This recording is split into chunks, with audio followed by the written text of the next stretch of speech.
ufeta yubile imyaka 85 bisengesha abantu iminsi 85 yiki bazi ikindi kintu muzacunga amasengesho ya ADEPR yagiye abaho maremare gutya yakwikirwaga n'inkuru mbi.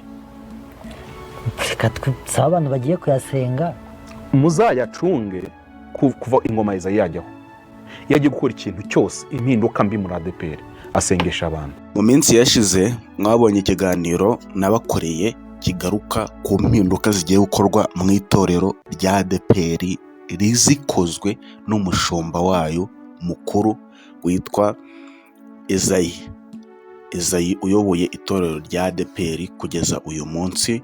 Impinduka yari yatangaje bagiye gukora harimo kuba bagiye gusengera abagore cyangwa se abadamu kugira ngo bemererwe kuba abapasiteri cyangwa se abashumba, harimo kuba hari bimwe mu bintu bagiye guhindura muri ADEPR nka bimwe mu byo basanzwe bakora, harimo kuba abantu bagira ntibamire kwambara amapantaro se, kudefiriza, gusuka cyangwa se kwambara ibintu bimwe bitandukanye birebire n'ibindi, kuko bavuga ko ADEPR ishobora kuba uyu mwanya imeze nk'umusaza w'imyaka 85 ushaje akaba akigendera ku byagenderagaho akiri umwana.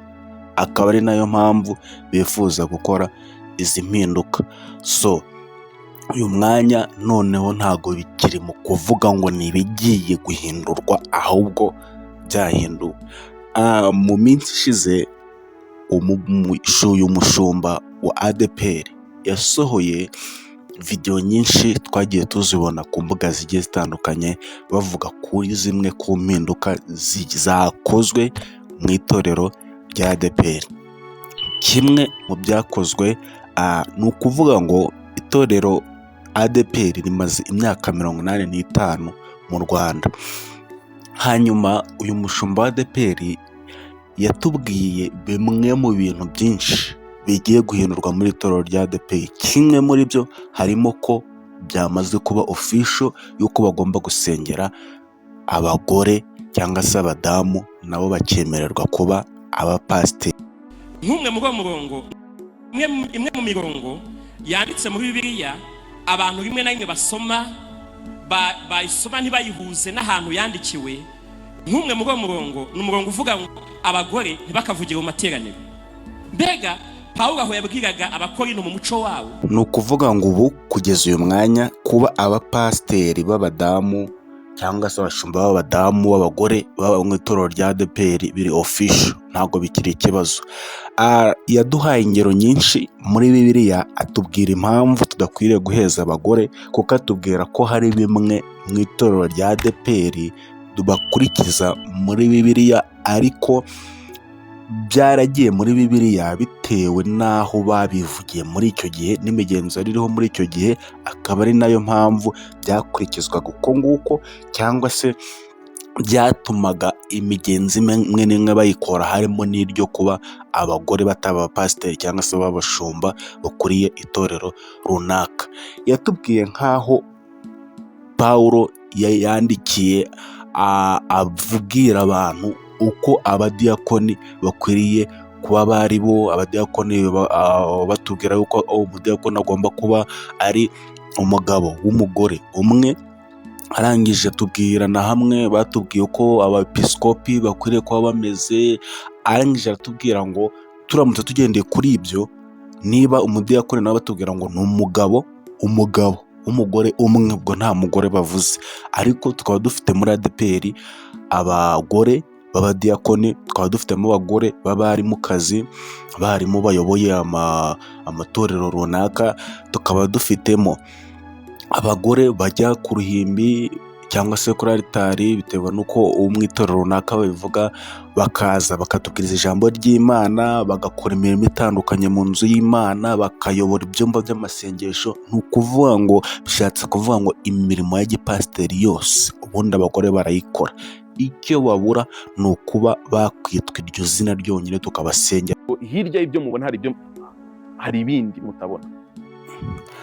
Nkomeza kukwibutsa gukora subscribe niba ari ubwa mbere ugeze kuri channel. Ni ukuvuga ngo icyo Ezayi avuga ko ikintu kibura cyonyine ari ukubasengera hanyuma nabo bakitwa iryo zina, naho kuba pasiteri cyangwa se kuba mushumba bo ubundi avuga ko ni facts kandi koko birumvikana, ni ibikorwa ntabwo ari izina.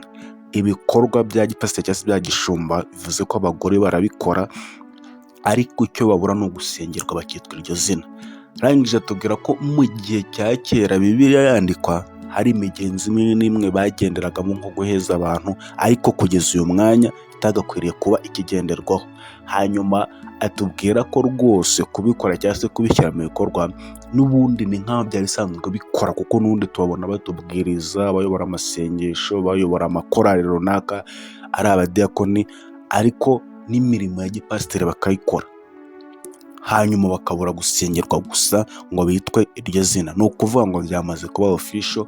Ababo ejo bundi isaha runaka ushobora kuzumva umugore ukuriye ururembo runaka rwa ADEPR, ukuriye paruwasi runaka. So ibyo byamaze kuba official. Zimwe mu zindi mpinduka dukomeje kugenda tuzikurikirana, kwibutsa gukora subscribe kugira ngo isaha n'isaha igize hari igihinduka ube wakimenya. Harimo n'izindi mpinduka zo kuba hari imyambaro imwe n'imwe bagiye gukuraho. Urumva igihe babyandikiye Bibiliya, niba ariyo turi kugenda twareba n'igihe yandikiweho bakayisesengura, kuko mu byiza yatubwiye ko na Bibiliya yasesenguwe bakarebera igihe yandikiwe n'igihe tugezemo. Uvuga ngo niba ADEPR imaze imyaka 85 kugeza umwanya hari ibintu byahindutse cyane. Hanyuma arangije aratubwira ngo hari ibintu byagenderwagaho uyu munsi bitakiri ngombwa. Dushobora kuzabona ejo bundi ADEPR isuka, ADEPR yambara amapantaro, ADEPR yemerera abantu kwambara amajipo runaka, ADEPR imeze ukuntu. So kora subscribe kugira ngo dukomeze kubana mu bindi biganiro.